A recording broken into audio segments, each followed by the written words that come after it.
Sometimes in Shopify, line items can get added to your orders for technical integrations that are necessary up until the point of creating the order.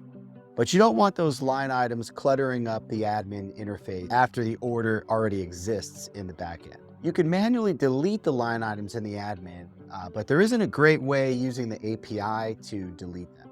One workaround that we found is that you can remove the line item and re-add it without the line item properties. And that's what this workflow does. So let's jump in. All right, so let's jump into this workflow. This is the order that we're looking at, and you can see that we've got this line item property here that we want to remove.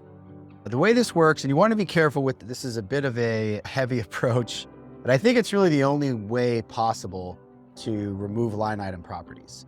And the way it works is that it removes the entire line item and then re-adds it back to the order. When the order is created, it loops over the line items, checks to see that the quantity is greater than 0, and then we're going to remove the line item there, and then we're going to re-add that line item back in. All right, so let's go ahead and test it out. 1267. All right. Loopity loopity loop. Remove the line item, add the line item back in. All right. We've got the discount still factored in, and see that this removed one, and the removed one is still going to stay on the order. So it's a little cluttered in here, but again, this is really the only way to do it. So we've got this line item here with that line item property removed.